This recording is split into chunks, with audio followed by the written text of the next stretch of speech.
రాజీనామా అనేది ఇప్పుడు మాట చేయకపోయినా సరే 2029లో జగన్మోహన్ రెడ్డి అనేది మెగా డీసీపై 3 రోజుల నిరాహార దీక్షని అందరూ విజయానికి కూడా మా హృదయపూర్వక నమస్కారాలు తెలియజేస్తూ సాగుతుందని చెప్పని ఈ సభాముఖంగా తెలియజేయడం జరుగుతుంది.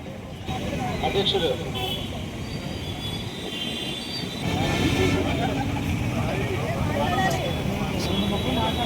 అందరికీ నమస్కారం. గంట సాయి ప్రదీప్ మాట్లాడాల్సి కోరుతున్నాను. అందరికీ నమస్కారం. అలాగే మా పార్టీ కుటుంబ సభ్యులందరికీ కూడా ఈ కార్యక్రమం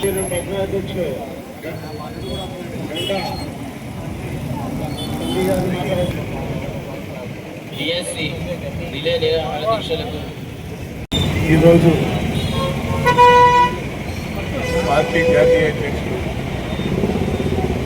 మాజీ ముఖ్యమంత్రి వైఎస్ జగన్మోహన్ రెడ్డి గారి ఆదేశాలతో మెగా డిఎస్సి అని కూటమి ప్రభుత్వ అధినేత జగన్మోహన్ రెడ్డి గారు తొలి సంతకం చేసిన ఫైలులో ఉన్న అవకతవకలు వారి కుమారుడు విద్యాశాఖ మంత్రి లోకేష్ గారు విద్యాశాఖ మంత్రిగా తన అనుయాయులకు స్పోర్ట్స్ కోటాలో సుమారు 433 ఉద్యోగాలు ఇచ్చుకున్న వైరం పరీక్ష లేకోకుండా వారందరికీ కూడా ఇంటర్ స్పోర్ట్స్ క్వాలిఫికేషన్తో ఉద్యోగాలు అవ్వడం అనేది చాలా పొరపాటు చర్య.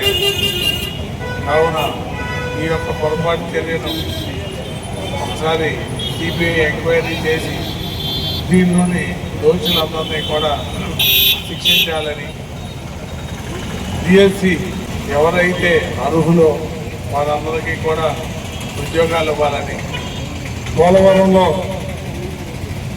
జాతీయ స్థాయి పోటీలలో స్వర్ణం సాధించిన క్రీడాకారుడికి డిఎస్సిలో వారికి కాళ్ళకు వచ్చి ఉద్యోగం ఇవ్వలేదు.